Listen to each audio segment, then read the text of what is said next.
All right, why don't we go ahead and get started? Welcome everybody to our first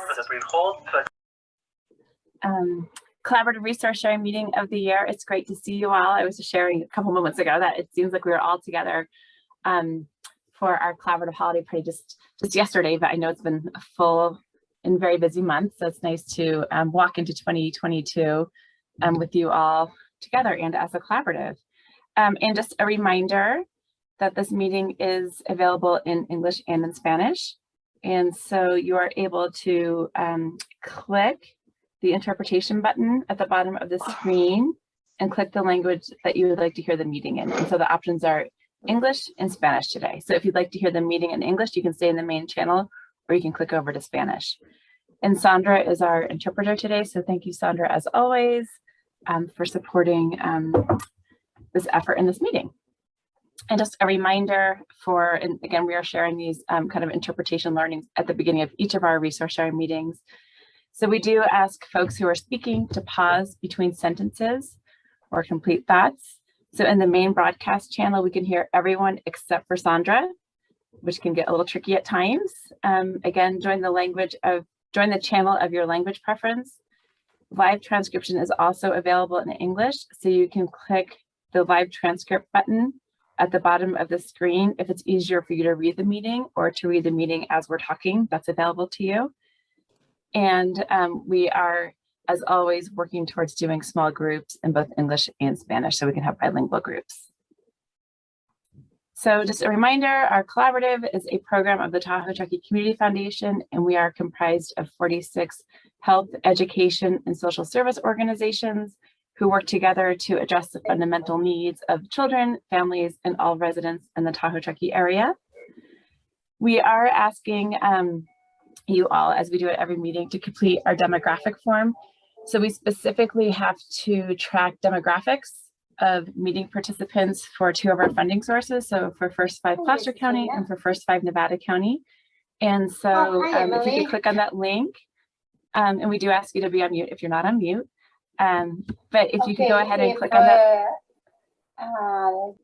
Christina, could you help me out a little? Thank you. Awesome. So please click on, if you haven't completed the demographic form this fiscal year, please click on that link. It takes about 2 minutes to complete. And as always, we love incentivizing things as much as possible. So at the end of the meeting, if you do complete the demographic form at some point over the next 2 hours, we will do a drawing for a $10 Starbucks card. So our meeting goals for today are to really educate our broader collaborative about our region's coalitions. And we have a number of coalitions who are doing really amazing work that are partners of our broader collaborative to really determine, are there ways that we can kind of cross-collaborate across our coalitions that are focused on specific issues. And I'm sorry, I'm not sure why the bottom of my screen is not showing, but to really determine how folks can get involved in our local coalitions. So we are going to start off in just a moment with a speed networking exercise. And one of our goals today too, which we do not have on there, but is to really build our kind of virtual meeting muscle. On Nevada County call yesterday, which many of you are on, I learned that we are in the 100th week of the pandemic. And so I definitely foresee these larger resource sharing meetings meeting virtually for several more months. And we'll determine when we come back together in person at some point. However, with that, I think we've all become kind of masters at Zooms and other technology, but we're hoping to start exploring some other meeting platforms to make our meetings even more effective. And so Christina has done a ton of work, and we are using a speed networking platform called Glimpse. So I'll turn it over to Christina in just a moment to talk about how we're going to move through that process. And then we are going to hear from Raul Martinez with Placer County and Jasmine Bro with Nevada and Placer County for a quick COVID update. And then we are going to hear from our coalitions. So we're really excited about the meeting today. It's great to see you all. And like I said, to walk into 2022 together. And Christina, at this point, I will turn it over to you to walk us through our first ever virtual speed networking effort through the collaborative. Wonderful. Thanks, Allison. Oh, great. Do you want me to share my screen or? Whatever's easiest for you. I can just, if you just want, yeah, I can just keep sharing mine if you just want to talk through it. Yeah, that sounds great. So if you could just move to the next slide, please. So we are going to use a platform called Glimpse. I'm going to drop the link into the chat in just a moment. It's a pretty easy to use platform. It will automatically match you. We are going to do one-on-one pairs for 3 minutes. And I just want to show you through these slides what you'll see when you log into Glimpse. So when you log in, this is the screen that you will see. It will ask you to accept cookies. You can't see on Allison's screen, but if you can just go back, sorry. There'll be a little bar at the bottom where you'll want to accept the cookies, and then you'll want to press that little green button that says continue as guest. Next screen, please, Allison. And then you'll see this menu. It says getting started. So you'll enter your name, and then where it says one-liner, we would like you to enter where you work. So if you work for Sierra Community House, please enter Sierra Community House. And then it automatically checks those buttons for you, but it wants to know that you're over 13 and that you accept the terms and conditions and end user agreement. And if anybody would like to read that, there is a link there where it says EULA, and you can click that and you can read it. And then when you're comfortable with that, you can hit next, and it will take you to the next screen. And just Christina, very quickly, the EULA stands for End User License Agreement. Oh, thank you. So we read through it. Yeah, we read through it yesterday and didn't see anything weird about it. So promise we're not bringing too weird of technology to you all. Yeah, and just that's a great point. Thank you. So Glimpse is a new platform. They're actually working on doing group networking in a format like Zoom that will integrate with Zoom. It's called Shuffle, and it's in the beta phase right now. And Glimpse is also kind of still new and in the beta phase. So I think it will evolve over time, and we're excited to try it out today. So once you enter your name and your agency, you'll now see this screen, and it'll ask you to take your picture. You don't have to do that unless you'd like to do that. And if you'd like to do it, you can just click add, and it'll take your photo right in the moment. And if you'd like to just leave it as a circle, then you can hit skip. And it'll take you to the next screen, and this is what you will see. And basically, if you want, there'll be 3 little boxes that will kind of walk you through on how this platform works. But basically, you'll get paired one-on-one video calls. Each call will be 3 minutes. You will get matched, and I'll go over that in a second on how you'll get matched. And during your conversations, when you are in the screen and you look to the left, will be a series of prompts, which are called icebreakers, and that will help guide your conversation for 3 minutes. So if you can go to the next screen, Allison. Next screen. Great. So this is what you'll see then once you hit join live event, and where it says I am and match me with is going to be very important. Allison, if you can go to the next screen, please. And so that's how we're going to match you today. So I am, please select what you are. If you are an English only speaker, please just select that. If you are bilingual, please select that, bilingue. Or if you only speak Spanish, please select hablante solo español. And then it'll match you with the corresponding speaker. So if you are a Spanish only speaker, you will say I am Spanish only, match me with bilingual. Because we don't want our Spanish speakers matching together because they work for the same agency and they already know each other, and we want them to meet some new people. So if you are bilingual, you can say I am bilingual, match me with English only, Spanish only, or bilingual. You can select all 3 options, and then you will get matched with someone who speaks English, someone who speaks Spanish, or someone who is bilingual. So hopefully that makes sense. And that is our way of hopefully working through any language barriers. The platform itself is in English only, but we were able to enter the icebreaker questions in English and Spanish. So that will be there for you. And then you'll hit join now, and you'll be logged in. Again, the matches will automatically happen for you based on what you select for IM and who you want to be paired with. You can't be in this platform and on Zoom at the same time. So you will have to leave our Zoom meeting, enter in the new browser, the new URL into your browser, and join Glimpse. I will be over at Glimpse, and as host there, I can broadcast you messages. I will let you know when we're on our last match, and I will also let you know when it's time to leave Glimpse and go over to Zoom, and I will put a link in the broadcast for you to join back to Zoom. Allison will stay here in Zoom. So if you're running into any issues, you can come back to Zoom and talk to Allison, and she'll be here for any late joiners. And we are going to try this till 10:30, so we should be able to do quite a few pairings. And I think that's kind of it. Allison, did you have more to add?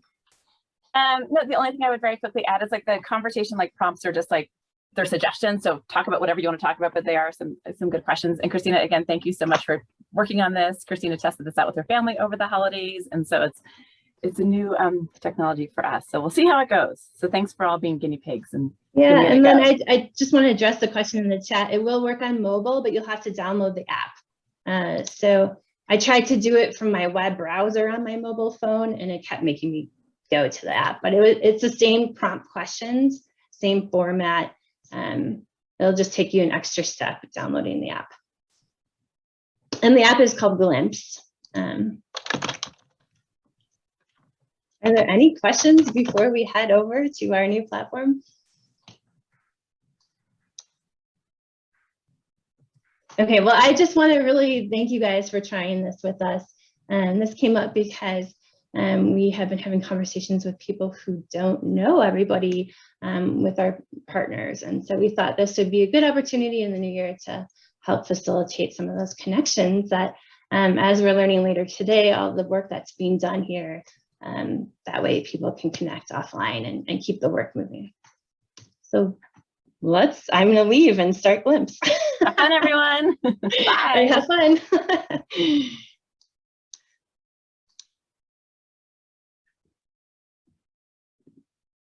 Fun for trying that out, and welcome back. If you rejoined Zoom using the link that I put on Glimpse, it will say that your name is Christina Kind.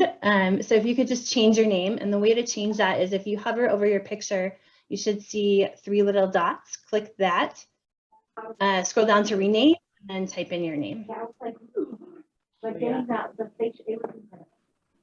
Or you could all be Christina Kind for the meeting, which is super fun.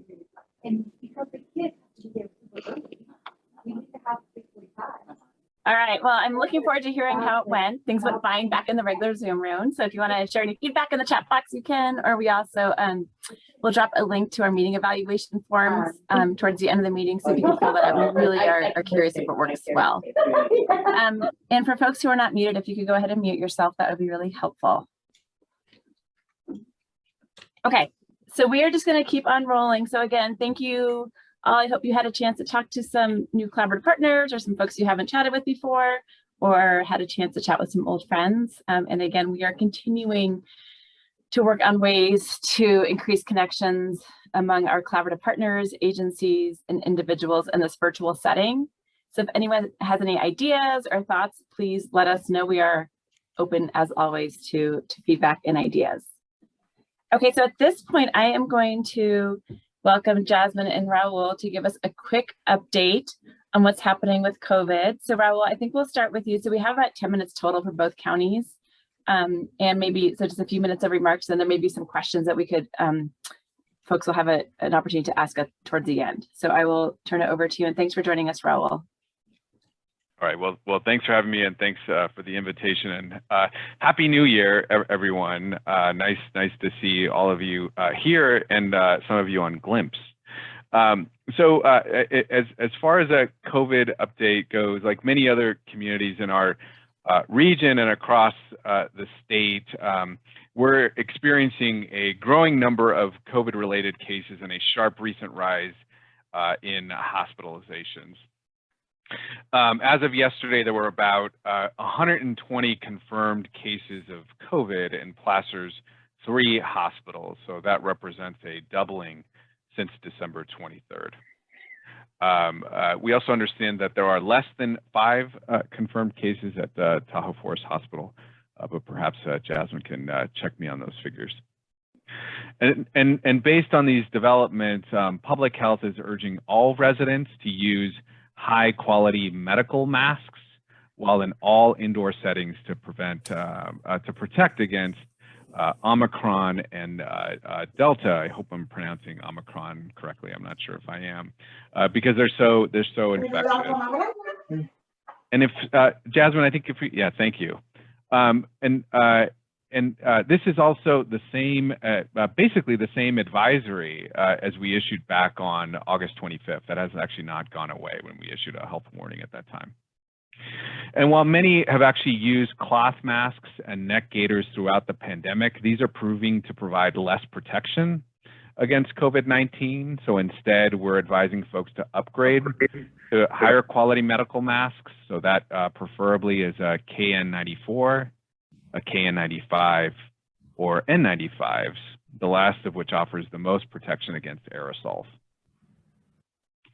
High quality medical masks are readily available at local drugstores and online. I know that N95s can be tough to wear. Those offer the most protection. KN95s are a little bit more comfortable to wear. And beyond high quality masks, residents who have completed their first COVID vaccination series months ago should schedule their booster appointments to gain further protection. So in the short term, probably not going to be as effective as a high quality mask, but certainly, so the window to get the booster was probably in December, but if you haven't gotten one, please schedule your appointment now. And we'd really like to thank, Tahoe Forest Hospital for its continued vaccination efforts over at the old Gateway building. And let me end on testing, since it has come back into focus, given the widespread community transmission we're experiencing. First, the OptumServe site with its 2 lanes in Truckee is scheduled to test about 400 people per day. Yet yesterday, by allowing walk-ins, they were able to test about 500 folks. Now, making room for walk-ins is great, but it can be really tough on operation since it eats into planned inventory and supplies. So there may be limitations that are placed on the number of allowed walk-ins. We here at Health and Human Services provided Tahoe Forest Hospital with 1,000 rapid antigen test kits last week. And we've ordered thousands of more home rapid antigen test kits and plan on reaching out to our community-based organization partners, some of which are on this call, or many of which are on this call, to help distribute these to communities that are struggling with access. And beyond our local efforts, the California Department of Public Health has been delivering home rapid antigen test kits to schools, with some having received these already. So check in with your local school districts for announcements around distribution. So that's the update that I have. Just to underscore, I think of our message in December was around boosters. Our message, once again, is around the use of masks, specifically high quality medical masks. So KN94s, KN95s, or N95s, because of the aerosolized nature of COVID. And while cloth is better than nothing, we're encouraging folks to upgrade their masks at this time. Thank you. Thank you, Raul. I appreciate the update.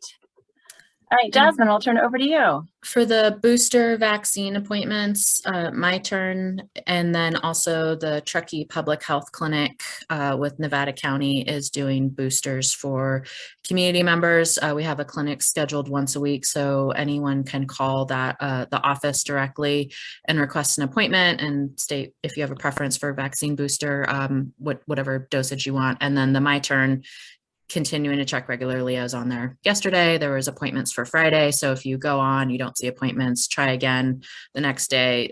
They're turning them out pretty quickly.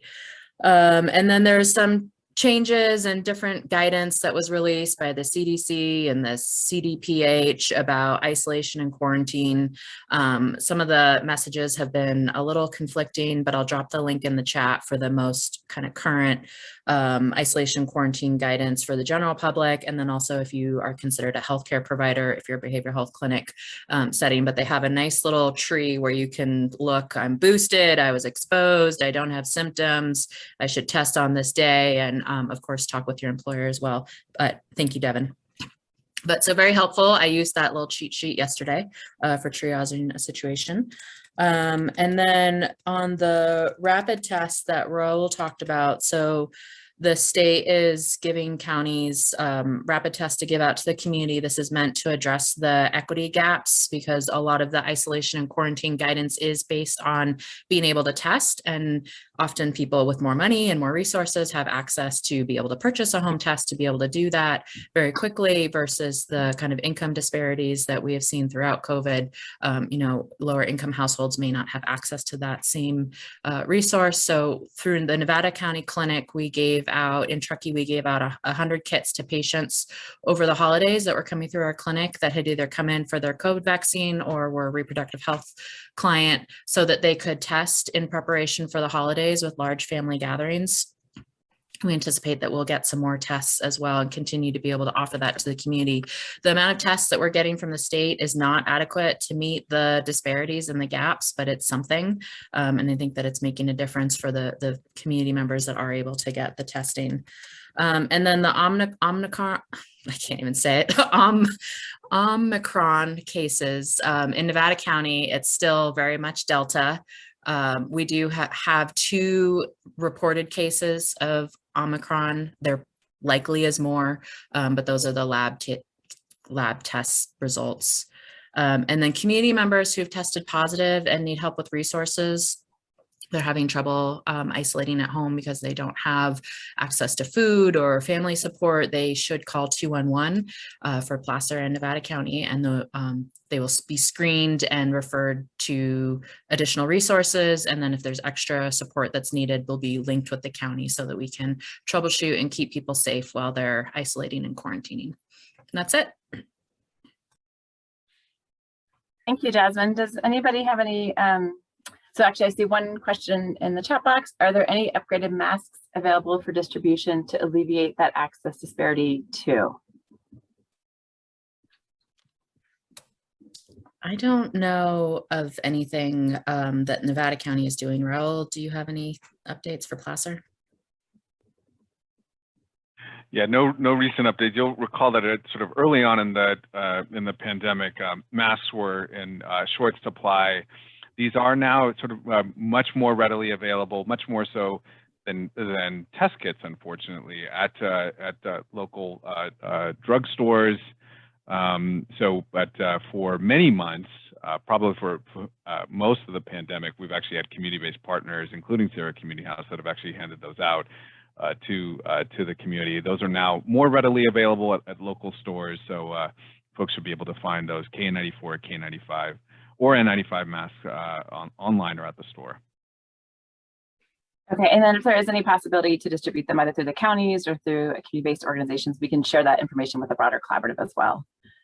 So there's a couple more questions in the chat box. Do you have to be a Nevada County resident to get a test kit at the clinic? And is it also available to Placer County residents or in Placer County? So what we're doing with the tests, the rapid tests at the Nevada County Clinic, because we have very limited supply, we're not giving them out to the general public. So you don't have to be a Nevada County resident to access services at the public health clinic. It serves the region, so Tahoe, Truckee, Tahoe, but the individuals will be screened to determine. We want to get those tests out to people that are in high, service industry, high exposure, higher risk, so that our staff do screenings for people that come in for services, and people that meet the criteria will be offered a test kit. Great, thank you. And then there's one final question. Do you know what percentage of tests they run to identify the genetic makeup? I don't know the percentage. I'm going to take a shot at this, Raul. You can correct me if I'm wrong, but so the rapid tests don't do the genome sequencing. If you go to the lab, you get a lab test, like at our testing site, they will do the genome sequencing, and I don't know what the percentage is, but that's how we identify if it's Delta versus the other variants.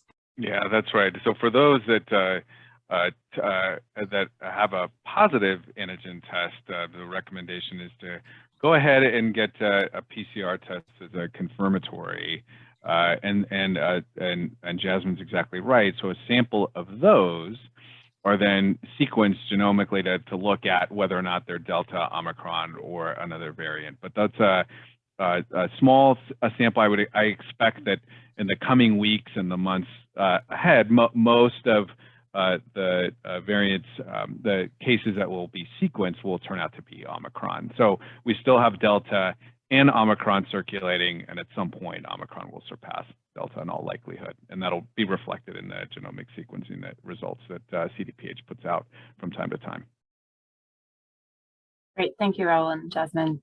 And then Kat added a comment that families with disabled members at the State Council on Developmental Disabilities is working on a pilot for those in greatest need for tests in rural areas, poverty areas, or diverse communities. And the contact information is in the chat box as well. So thank you for that, Kat. We appreciate that. And we'll be sure to capture that in the notes.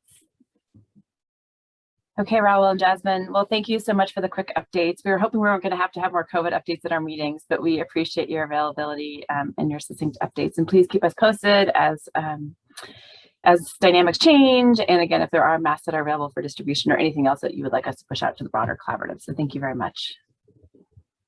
You're welcome. Okay, so we are going to shift gears a little bit here, and I'm going to go ahead and share my screen again. Okay, so just for a little bit of framing, so we are incredibly fortunate to have a very robust collaborative culture in the Tahoe Truckee area that goes back many, many years. And within that broader collaborative, we have a number of coalitions that have historically driven kind of work around specific issues in our community. And currently we have about 8 coalitions that work in conjunction with the collaborative. Many of you are part of the broader collaborative as well as these coalitions. And what we have done historically is usually about once a year, we invite all of our coalition leads to one of our resource sharing meetings and talk about the work their individual coalition is doing, and also kind of share a data point that maybe the coalition is working to impact, or that kind of informs the work of their coalition, or just kind of helps paint a picture of the issue that said coalition is working to impact. So for those of you that have been a part of the collaborative for a while, you may recall we've done this in the town hall before over here in Truckee, and we have flip charts with data points on the wall, and coalitions kind of set up in various places around the room where our partners can go and talk to the coalition leads and find out about the work that they're doing, and ideally kind of form some connections between our coalitions and our partner agencies. So again, since we are meeting virtual, this is our first effort to do this virtually as well.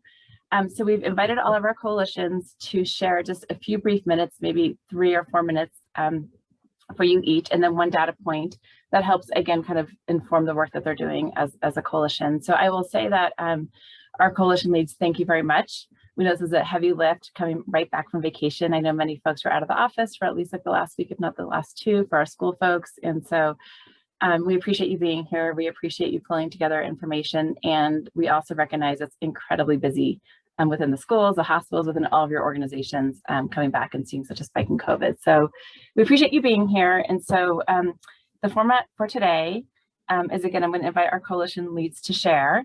And then after we hear presentations from our 8 coalitions, we're then going to go ahead and break out into small groups where each of our coalition leads will have an opportunity to hear from our partners, answer any questions, and continue the connections. And so just one quote about collaboration I wanted to share, which was in the Stanford Social Innovation Review magazine, gosh, about a week ago.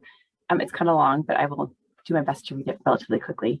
In the social sector, it has become almost a cliche to say that no organization can go it alone. The scale of the issues that nonprofits are tackling, climate change, homelessness, racial justice, income inequality, feels too big for any one nonprofit or funder. And the scale of the impact these organizations hope to achieve to change systems, not just symptoms, can be just as overwhelming. This is why nonprofit collaboration has become an increasingly important social change tool, one that is needed now more than ever to address the fallout from the COVID-19 pandemic and recession. Nonprofits have been heeding this call and collaborating since the last Great Recession, whether forming loose alliances, partnering in local collective action initiatives, or developing a more structured and sustained collaboration between 2 or more entities. And so this is just a little if you feel like getting kind of wonky about collaboration, there's all sorts of different kind of collaborations. There's more formal structured collaborations called collective impact. There's very loose networks that get together. And so we are really fortunate in the Tahoe Truckee area that we really have coalitions and collaboratives that kind of fall all along the scale of for this continuum of collaboration. So we have some collaboratives that are funded, have a staff person that helped drive the work. We have some coalitions that meet together that are really just volunteers coming together because they care deeply, or their organizations care deeply about moving the needle in a specific area. So you're going to hear from partners today who are all over this continuum. Some are funded, some are not. And again, we have lots of resources about collaboration if anyone is interested in ever talking more about collaboration. So to get us going, we're going to start off with our two coalitions that are focused specifically in the education arena. So I want to welcome Laura Abby Brown, who's the Director of Excellence in Education, to talk about Tahoe Truckee Reads, and Jenna DeWald, who is the Coordinator of Curriculum Instruction and Assessment with Tahoe Truckee Unified School District, and they're going to tag team a little bit their presentation. So thank you, Jenny and Laura, for joining us this morning. Thank you. Okay, so as Allison said, I am Laura Brown. I am the Executive Director with the Excellence in Education Foundation and have been the lead with Tahoe Truckee Reads. So Tahoe Truckee Reads began in 2012, so I mean a decade ago, and it's taken on different forms over the years, but we are still working to improve literacy levels for our local students, especially our socioeconomically disadvantaged students.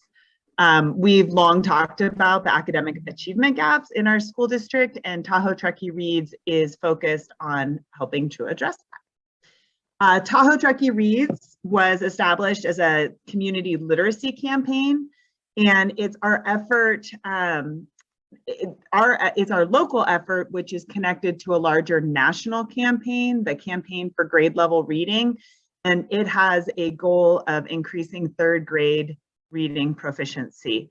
And it says this here on the slide, but third grade is a specific educational milestone that is often used because it is the time when students transition from learning to read to reading to learn. So if a student is not reading at grade level by the end of third grade, the likelihood of them falling behind academically just tends to increase over time. So the national campaign is backed by the Annie E. Casey Foundation, and it provides a framework for us to follow. And through their research, they suggest that if we focus on three main areas, which are improving school readiness, increasing school attendance, and working on summer learning loss or providing summer learning, we will help move the needle on third grade reading proficiency. So as Allison mentioned, Tahoe Truckee Reads is set up as a collective impact model, meaning we have several organizations working together towards the common goal of increasing third grade reading proficiency. Excellence in Education has been the lead organization or the backbone organization for the effort. And we have a steering committee that is still driving the work forward. The steering committee partners are our local first five organizations, Placer and Nevada County, Sierra Community House, the Community Collaborative, and representation from the school district. Several other organizations, including many of you, have partnered with us on the work or with various programs. So thank you.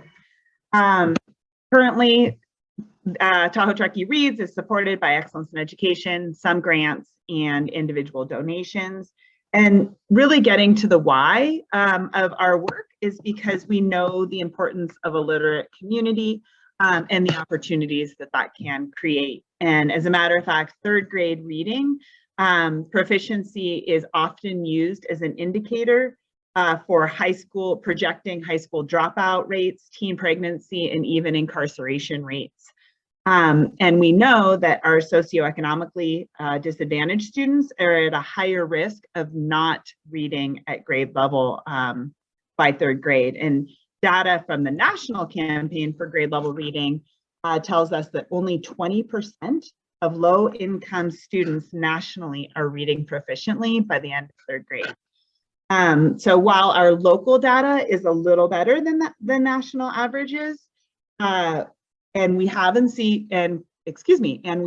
seen improvements over the last 10 years, we know we still have a lot of room for improvement. So the data slide that I'm about to show is of the STAR reading test for T2SD students. And I want to say, while this is it's only one data snapshot, it really does paint a good visual of the achievement gap or the discrepancy between our socioeconomically disadvantaged students and our non-socioeconomically disadvantaged students. So I'm going to now ask Jenny Dewald from T2SD to help explain what you're looking at, and then she will lead into another literacy effort which exists and is sort of an evolution, if you will, of Tahoe Truckee Reads. And there's a lot of crossover. So Jenny.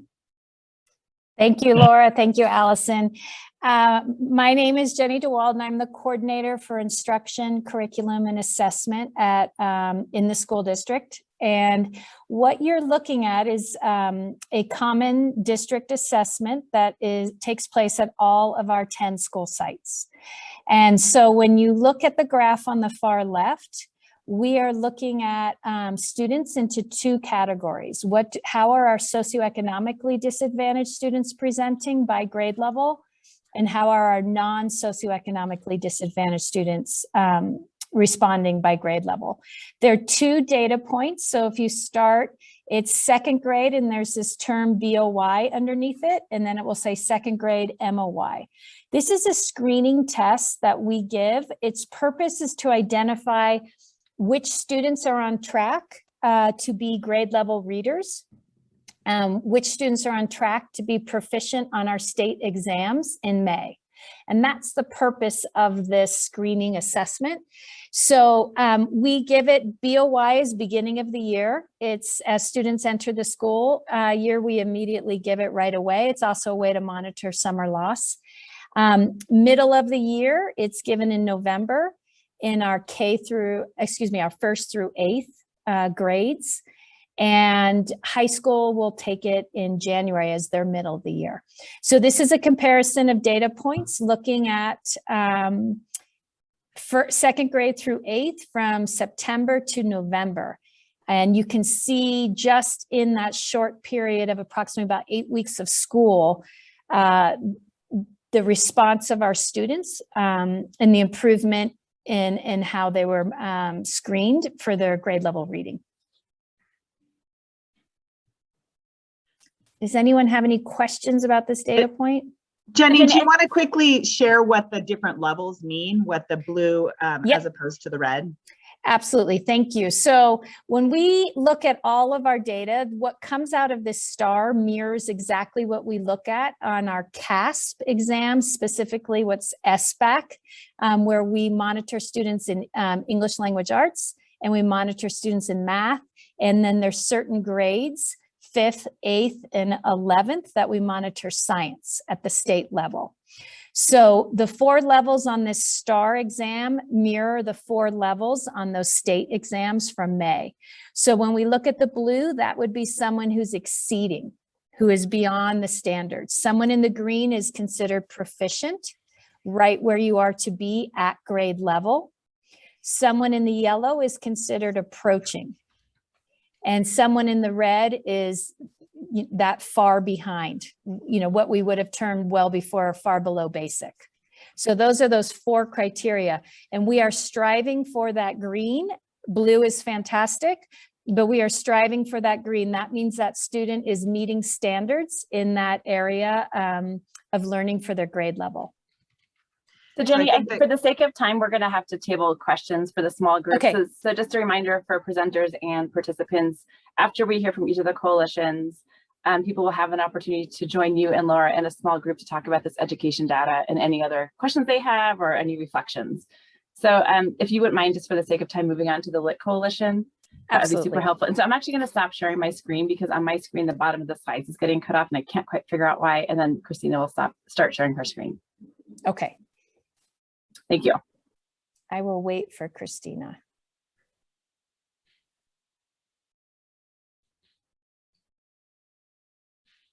Okay, as Laura was saying, the district literacy and innovation team is part of the evolution of the Truckee Reads literacy work within our community.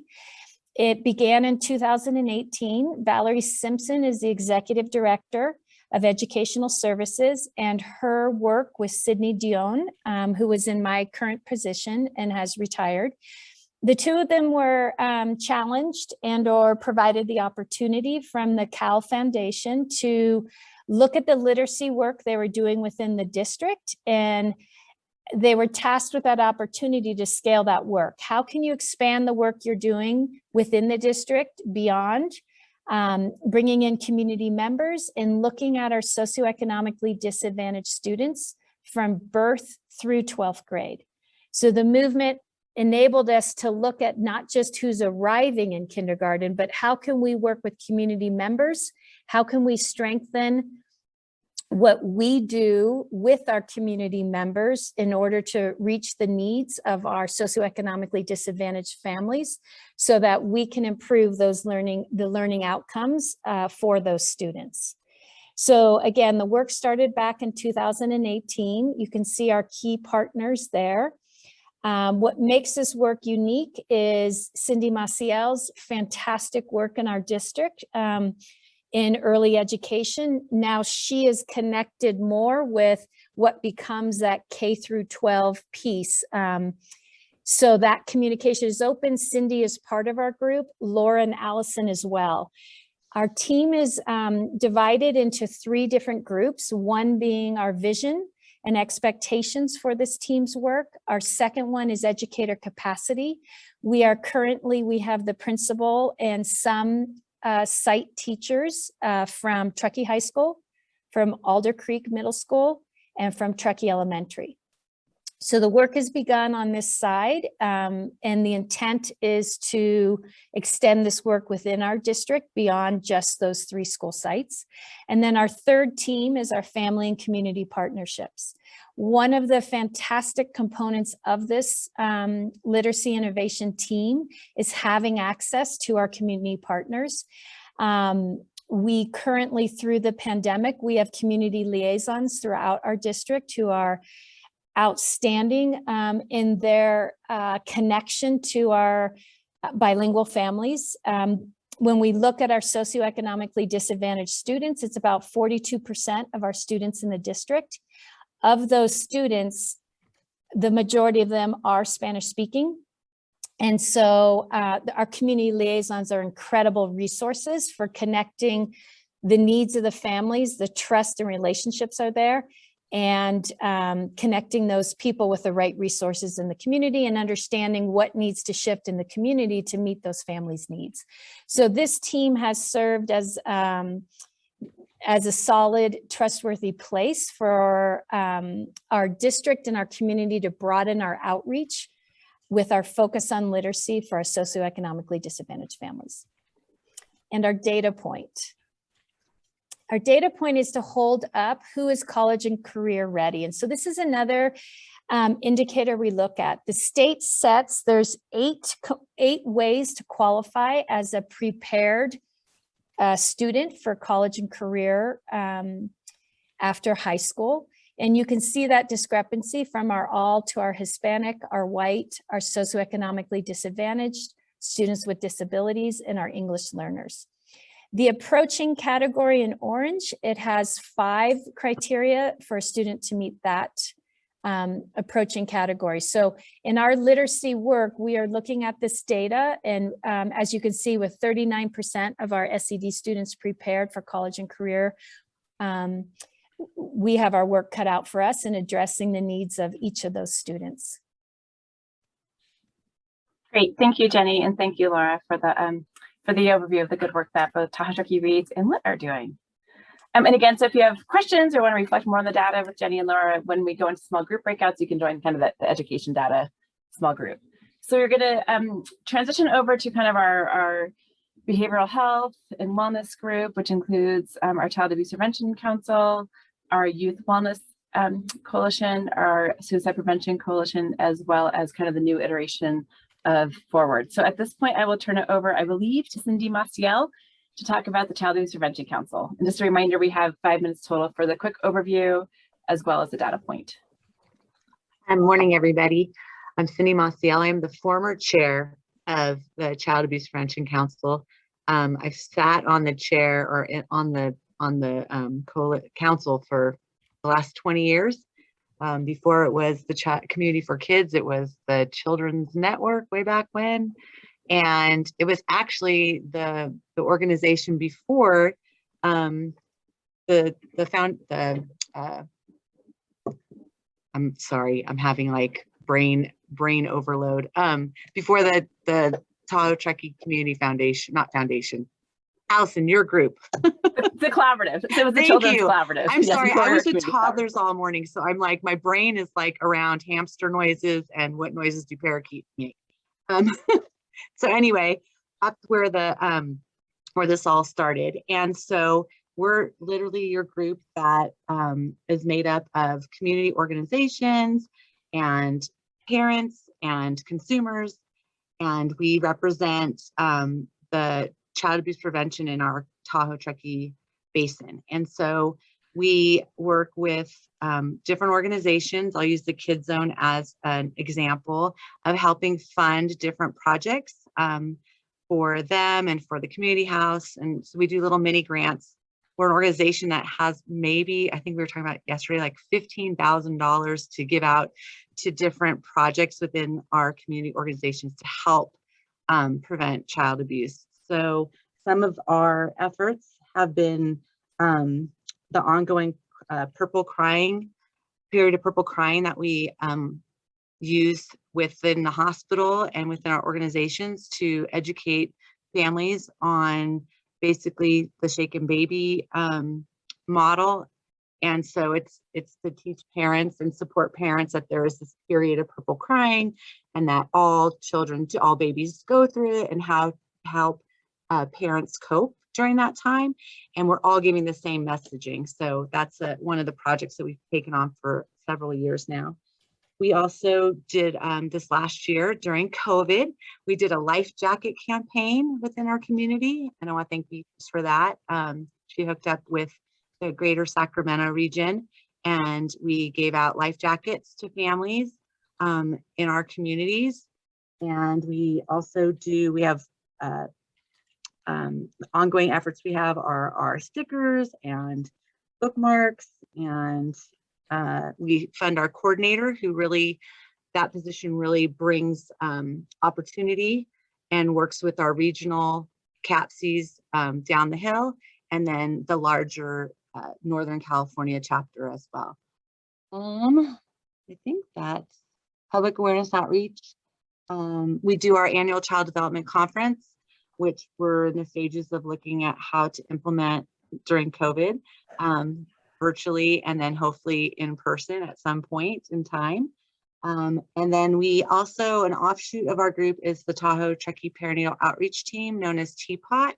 And that's a group of organizations that really focus on working with prenatal to 3 families and pregnant and parenting moms in our community, and really like working together to help support our pregnant and parenting moms. So those are the data point. So this slide just is from and Beatrice, you can help me if you're out there. This slide was from a presentation of the Northern California Child Abuse Prevention Group. And it just kind of shows what's going on within was it Northern California or our region, Beatrice? I wasn't sure how we broke it up. So it's actually by county. So it's there we go, California. right there. Yeah. And so it's, I can just speak to it quickly, Cindy. Thank you. So it's from the kidsdata.org site. So I really encourage you all, if you've never looked there before, there is a ton of data. And one of the challenges that we have as a region, especially around child abuse data, it's hard to get kind of localized Tahoe Truckee data. So we often look at Placer County data, Nevada County data compared to the overall data at California. And so this is just the reason for children when they enter the foster care system, why they were removed from their home. And one of the things that we talked about when we looked at this data yesterday is that the percentage of kids who are removed from their home for neglect is so high, because oftentimes families who are struggling with mental health issues or substance use disorder issues or other kind of like social determinants of health kind of fall into that neglect category.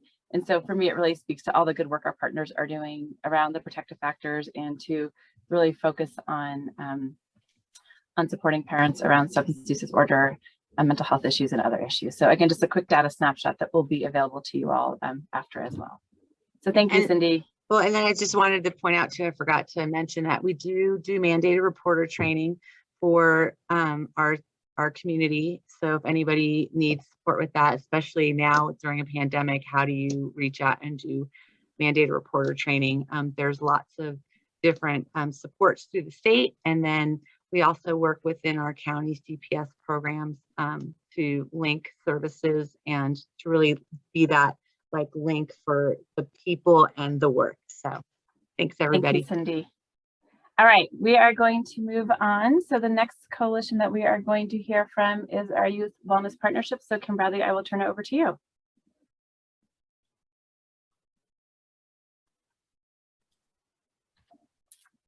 Kim, are you there? I am, sorry. I was just rearranging my screen. Hi, everyone. I'm Kim Bradley. I'm with the School District Wellness Program. And we have a monthly wellness partnership meeting that's very similar to this resource sharing meeting, where the intent is for our community partners and school district folks to get together to network, share resources, and really have meaningful conversations about ways that we could support youth in our community. So we usually focus on different topics. At the beginning of the year, we address what are some of the most pressing concerns and trends that we're seeing with youth. And then our meetings are usually designed around networking, having those conversations, and then having some content information shared during those meetings. And so this next one coming up is next Wednesday. We do it from 9 to 10:30. We've been doing Zoom over this last year and a half, and we'll probably continue to for a while. And we are going to have one of our students is going to be doing a presentation on gender identity and equity for LGBTQ students. And so it should be a really great informative presentation. And the student is also working on a presentation that will be rolled out to our school staff and hopes to present this to our school staff this year. Really just trying to educate and inform our staff and our community partners on current terminology and ways to support students with different gender identities and pronouns. We have many different partners that are working in our schools or we work really closely with. You know, you may not know the wellness program actually came out of the community collaborative and has been a community initiative. And even though it's under the school, we really want to keep that partnership going with all of our youth partners. So we are very intentional about fostering those relationships because that's just going to support our students more effectively and ensure that we're able to get them connected to resources. So if you want to go to the next slide, the data point that we're looking at is from our California Healthy Kids Survey. And this was done last May. As you'll see, we missed a year. We normally would have done it every 2 years, but we skipped 2020 when the pandemic first started. And you'll also notice we don't have current data from Placer County or the state. So it's hard to kind of compare where they're at. I would imagine they're up as well, just because what we're seeing is a trend that young people are having increased mental health challenges, depression, anxiety. But this is just an interesting data point that we track every year. And it's really asking them during the last 12 months, have you ever felt so sad or hopeless almost every day for 2 weeks or more that you stopped doing your usual activities? So it's pretty specific. It's not just like, are you feeling depressed or sad, but it's like within that 2-week period. And we're seeing an increase. With our 7th and 11th grade, it's the highest it's been. In our 9th grade, it's higher than it was in 2018, but kind of in the range that it's been. One thing that I do want to note, though, with our data is, unfortunately, we didn't have as many 11th graders take the survey.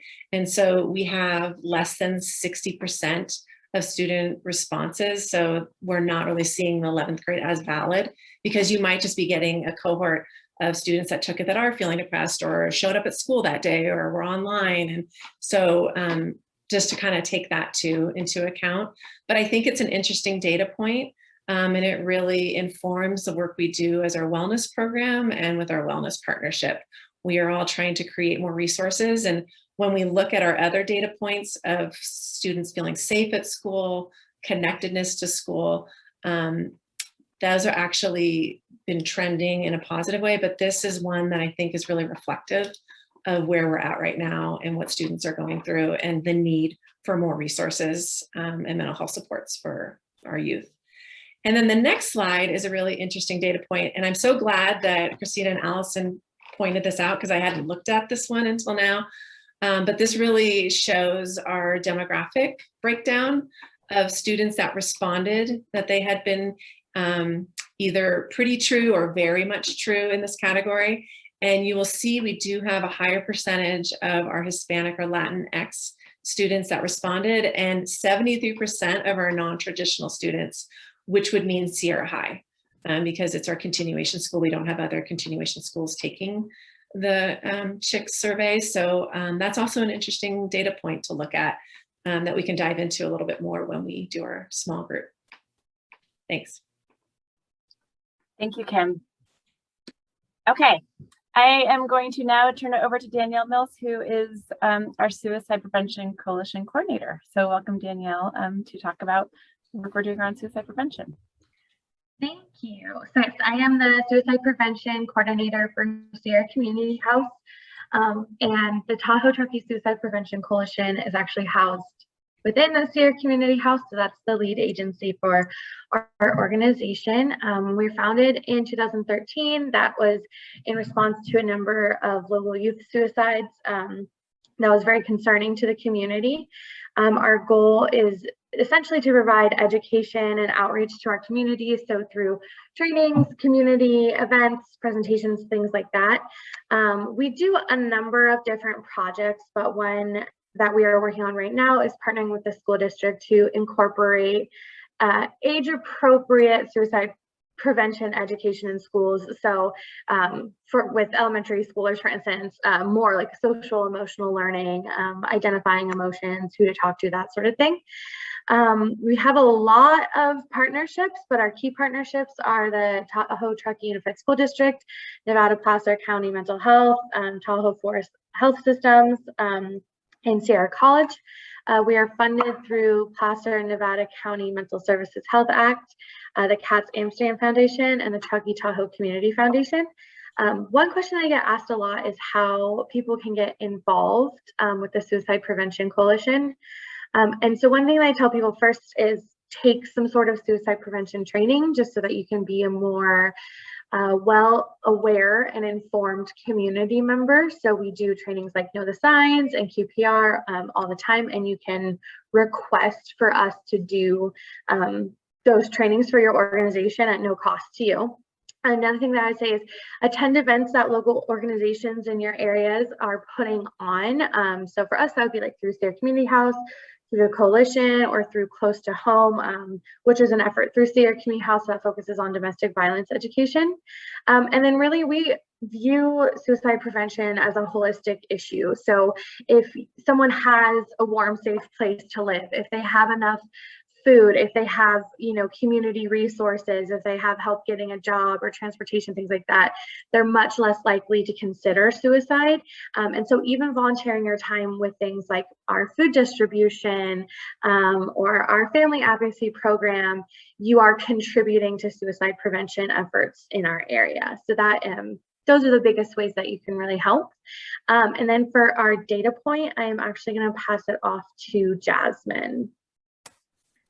Hi, so data for suicide prevention and suicide rates in our region is pretty challenging to get, like most things, given the county splits. So what we have today is data from our 5150 evaluations in Tahoe Forest Hospital. So that is someone presents to the emergency department, and it could be having thoughts of suicide, or it could be gravely disabled and having psychosis. And so the data isn't broken out specifically by suicidal ideation. However, a large portion of why people are evaluated is because of suicidal ideation. So you can see the trends from years kind of going up and down and stabilizing a little bit.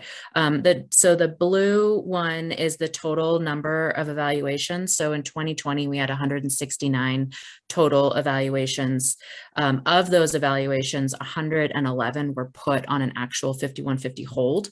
And then the rate that we don't have, the other data point that we don't have here is then the number of people that are actually placed in psychiatric facilities. So about 50% of the people that come into the emergency department for evaluations are discharged home with a safety plan and aren't actually ended up placed in a psychiatric facility. So our crisis specialists have a process where they, evaluate the patient, they get collateral information from friends and family, and then they talk about resources, they talk about someone's intent, their plan, if they have access to the means to attempt a suicide. And so those are all things that are factored in when we determine if someone can be discharged home or if they need to be placed in a psychiatric facility, or if we do medication stabilization in the emergency department.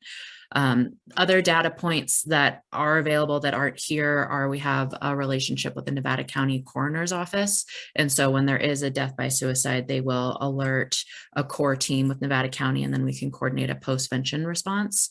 But the data is pretty challenging. We have people that come from out of our area to die by suicide. And if they're in a different county, like if we have someone from Nevada State that comes out, that data point won't be reflected in our Placer, Nevada County data. That will go back to the county of their residence. So it's hard to get a very clear snapshot of the rates of death by suicide in our community because of all those complexities. Thank you, Jasmine, for that explanation. And then the final note on this, as many of you know, the collaborative has been producing a community report card for almost 15 years. And so we store a lot of this data on Clear Impact, which is actually where this data point is from. And so a lot of this data is available on our website in our efforts to become a data and story driven broader collaborative. And we're in the process of updating a lot of our indicators as well. So this data is available for you as well, or just you can contact Christina and I if you're having a hard time finding it. All right, well, thank you so much, Danielle and Jasmine. That was really helpful to hear the work of the Suicide Prevention Coalition and take a quick look at a data point. Okay, so at this point, I'm going to invite our final coalition kind of under the health and mental wellness category before we move on to housing. So I would like to welcome Claire DeLuz, who is the Tahoe Forest Health System Substance Use Navigator, to talk about Forward. So welcome, Claire. Thank you for joining us. Thanks, Allison. I'm going to apologize just in case my camera keeps flickering on and off. It's an external camera and I think the connection's a little faulty. So if I go out, sorry, I'll try and plug it back in. I don't know when it happens. I just keep looking at my picture and it's gone. So yeah, I'm leading the Tahoe Truckee Future Without Drug Dependence, or Forward.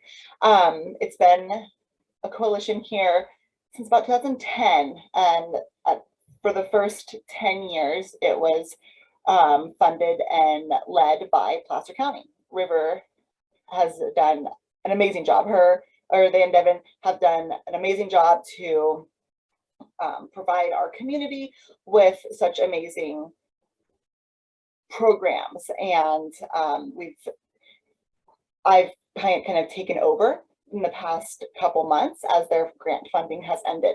So Tahoe Forest is now the lead agency for this coalition. So if anyone's interested in joining, it's a great time because we are in that transition period. So please, my email's on there. I can put my phone number in the chat as well. Please feel free to give me a email, give me a call or text if you'd like to join. You can join on behalf of a official organization, or you can join on your own as just a community member, which is great.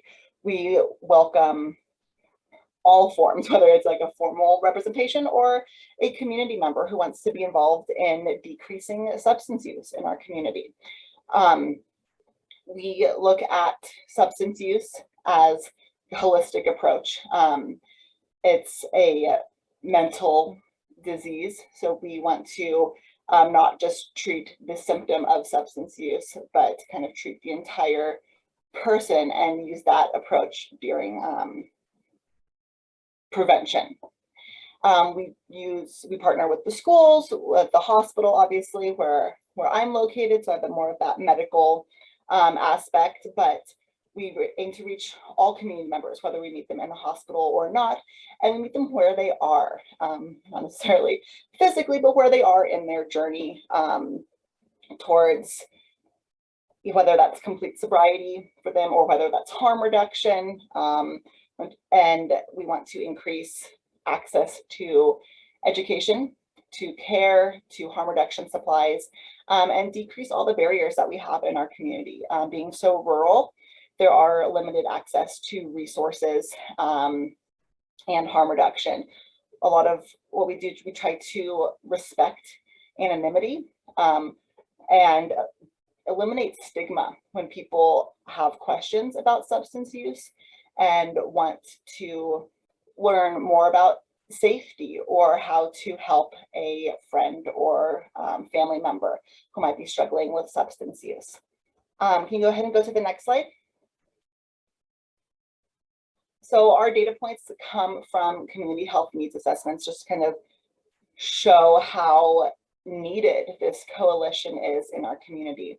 The last Nevada County Community Health Needs Assessment, 100% of respondents said that access to substance use and mental health services or behavioral health services is a top community or top priority for the community.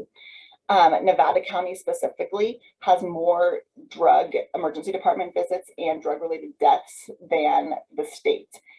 So it's definitely an issue here, here in Nevada and Placer counties. And our, the geographical area, the eastern part of these counties definitely has a high rate of substance use and a very low amount of facilities for treatment, especially for dual diagnosis. There's no IOP treatment programs here. People end up having to go to Reno or down over the hill, which can be pretty prohibitive cost-wise and like physically getting there. So we aim to address that, and maybe we can't make all of those changes, but definitely address that and help patients navigate the world of substance use treatment. Great, thank you, Claire. Thank you. I'll go ahead and put my phone number in the chat if anyone wants to. Feel free, call or text. Okay, that sounds great. And then again, for folks who want to talk more or have questions about the data, you can join the small group afterwards, where we'll be talking more about this work. Okay, so our final two coalitions are United for Action and Mountain Housing Council, which are really focused on housing, the continuum of housing. So we're going to start off with United for Action, and we'll hear from Claire Novak, who is the United for Action Fearless Leader. So thank you, Claire. And then Jasmine's going to actually be sharing the data point for United for Action. Thank you. Good morning, everybody. I'm Claire Novak. I am representing the organization team of United for Action. We're a North Tahoe Truckee coalition of faith-based organizations and local activists since 2011, focused on basic services for our neighbors: food, shelter, clothing, health. So the question is, why do we need such a coalition? Well, faith-based organizations are at heart about changing lives and uplifting communities, but often they don't join together to do this kind of good work, which means there can be a lot of overlap between charitable efforts, but also a lot of big gaps because the underlying problems are just too big for any one congregation to address. So again, a reason why coalitions are so important. On that matrix we saw, we're very much in that informal organization sector. We have a lot of hardworking volunteers and a lot of good resources. We meet monthly to address our priorities. Our first aim is to strengthen ties between faith-based organizations and community activists in order to meet these basic needs. So when we started out, we focused on a lot of giving events that are still active in our community. You may know us through the community Thanksgiving or food giveaways or warm clothing drives, coordinating closely with family service resource centers and other agencies. So kind of one-to-one supports for individuals, residents, families.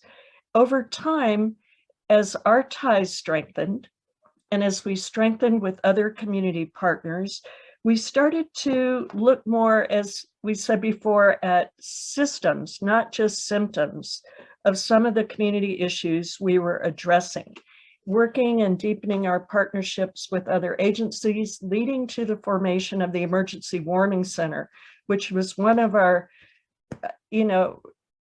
proudest moments, I guess, to get that one going. And I want to recognize all our partners that were in on that, especially Kathy Foley, who has helped that grow into North Tahoe Truckee Homeless Services. Every member of that work group, thank you very much.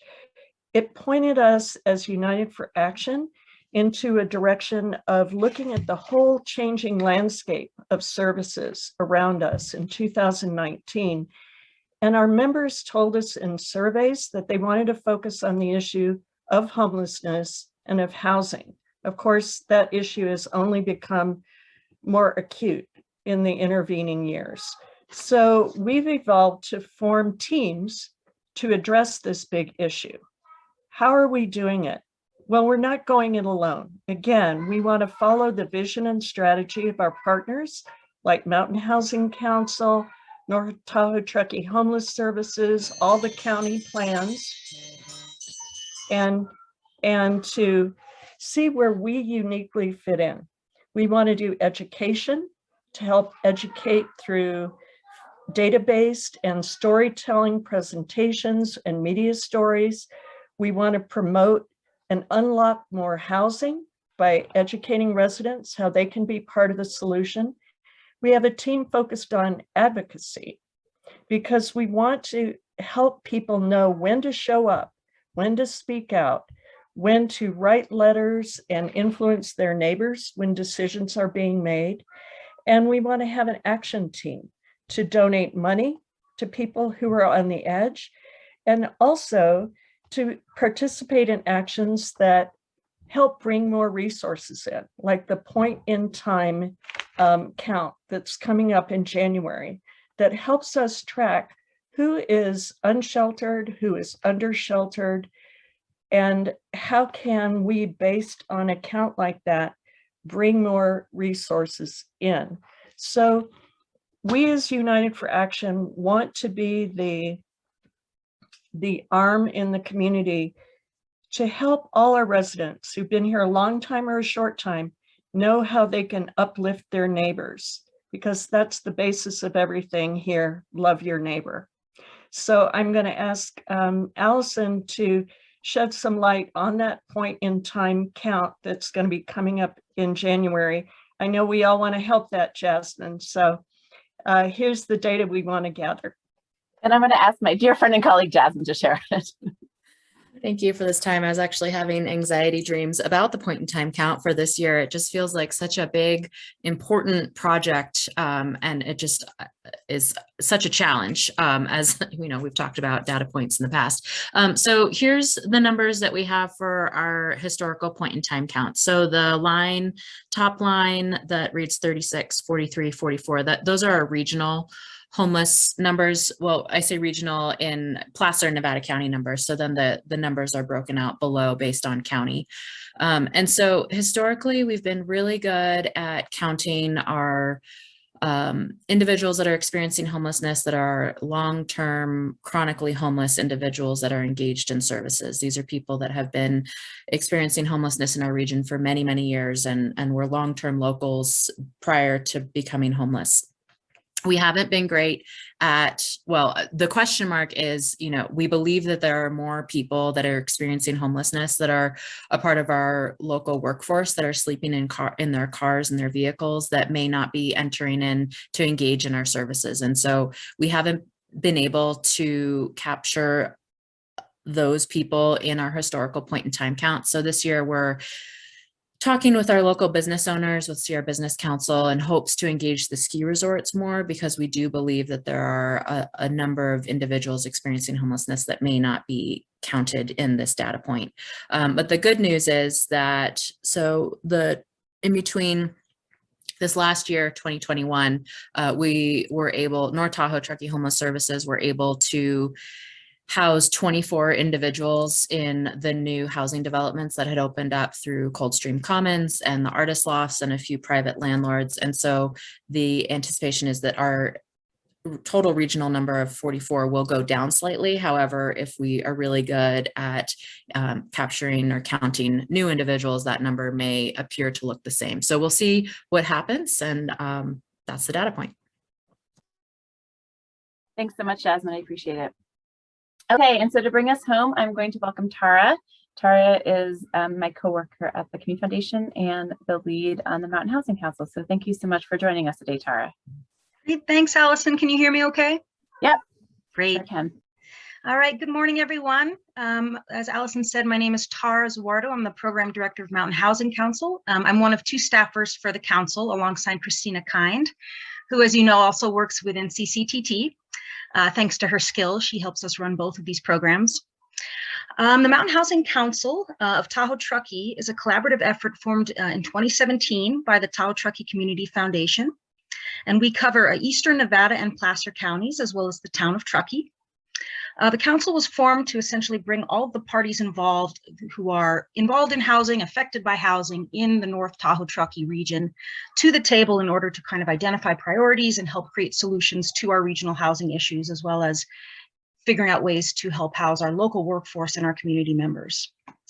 So the key to the council really is partnership, similarly to CCTT. We have almost 30 partners at this point. The council was essentially set up to have the program work entirely run by our partners. So some of those key partners include the Martis Fund, Sierra Business Council, North Tahoe Truckee Homeless Services, and the Tahoe Prosperity Center, as well as our local jurisdictions, including Placer County and the town of Truckee and Nevada County as well. These partners also serve as our main funding source. So they guide what's included in the work plans for the Mountain Housing Council.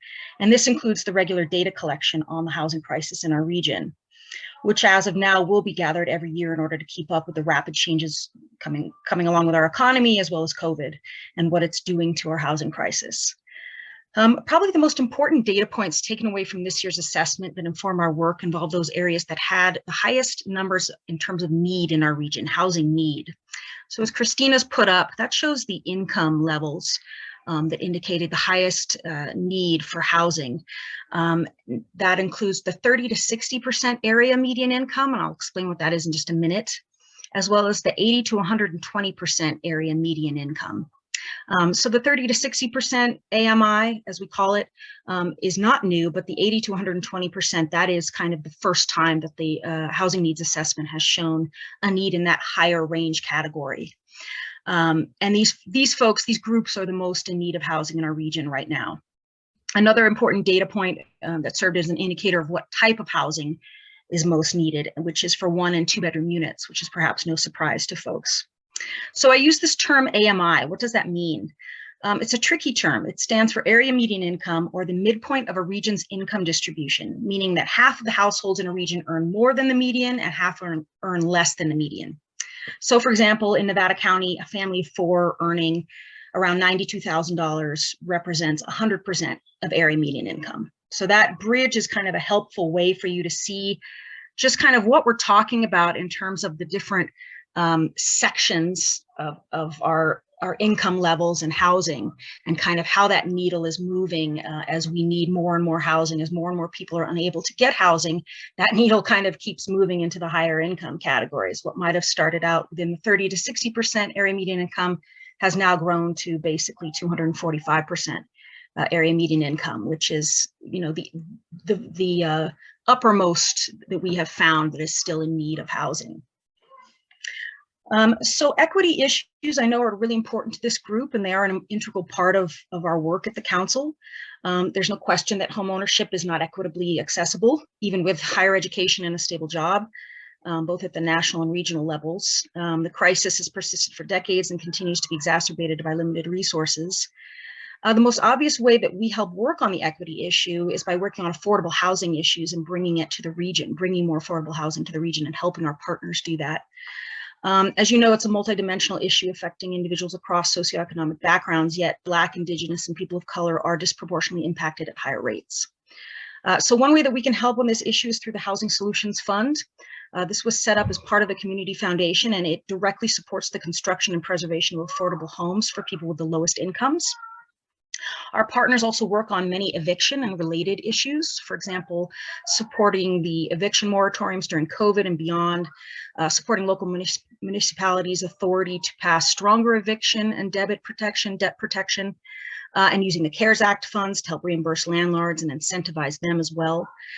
Our partners also came together this summer and came up with a number of other equity-related measures that they wanted Mountain Housing Council to help pursue, and that included rent control, eviction protections, deed restricting housing for local workers, vacancy taxes for non-primary residents, conversion of underutilized hotels to housing, providing more incentives for long-term rentals, seeking funding assistance from realtors, creating room for and incentivizing smaller or tiny homes, which tend to be more affordable, as well as in-law units or accessory dwelling units, which also helps to kind of add to our affordable housing stock, amongst a number of other measures. And as I'm sure you all know, Mountain Housing Council also has a fairly robust homelessness and supportive housing working group. So I know Kathy Foley, who's here on the call, is an integral part of that group and in helping to lead that group. And we come together each month to assist in coming up for solutions on these issues. So as a result of all this work that needs to be done, we need as many hands on deck and people involved as possible. In terms of volunteering opportunities, probably the most helpful activity to us at this point involves research. So for example, helping me to find areas of the local affordable housing code where there are hurdles to getting housing in place, such as a bar on building on certain slopes, which is fairly common in mountain towns. We can then take this research and meet with our partners to see if making adjustments is something that would be helpful to housing in our community. Other places where we could use research assistance includes on ways to incorporate more Spanish-speaking engagement opportunities, or how to approach entities such as Google to help them bring them up to speed on our local housing crisis, since the tech influx greatly contributed to it during COVID, or even helping with real estate related research to find open camping areas that we could possibly access. Funding opportunities at the state level for temporary housing measures such as pallet shelters is really helpful. But research isn't the only activity we have. Tara, I'm sorry for interrupting you. You have about 30 seconds left. Okay. Just to kind of finish off, we need assistance with drafting legislation, working with legislators at the state level to help incentivize local workforce housing, and always blog writing. So folks should feel free to get in touch with Christina or I if you're interested in getting involved. And thank you. Thank you, Tara, and I apologize for cutting you off. No problem. There's so much good work happening at the Mountain Housing Council, and I wish we had much more time to not only hear from you, but from all the other coalition leads. So I know that was a ton of information, and I hope you all have at least a glimpse into the work that's happening within our coalitions and the good work that you're all doing to help move specific issues forward. So what we're going to do next is we're going to break out into small groups. We're running a little bit over on time, so instead of 10 minutes each, we're probably going to have to do about 8 minutes each. So what you all have the opportunity to do is join one of the small groups. We have 5 different groups. So if you're interested in kind of dissecting more of the education data and talking about the Literacy Coalition, Tahoe Truckee Reads, please break out into group 1. Group 2 is the Child Abuse Prevention Council. Group 3 is the Youth Wellness Partnership and the Suicide Prevention Coalition. Group 4 is United for Action and the Mountain Housing Council. And group 5 is Tahoe Truckee Future Without Drug Dependence to talk about substance abuse and use disorder issues. So again, you'll have an opportunity to join 2 different groups, so probably about 8 minutes each, and then we're going to come back and kind of wrap up at the end. We're not going to unfortunately have time for resource sharing, so we'll have to do that all. You can either submit updates into the chat box or send to Christina or myself directly. So please go ahead, and you'll have the opportunity to again join any one of the groups that you would like.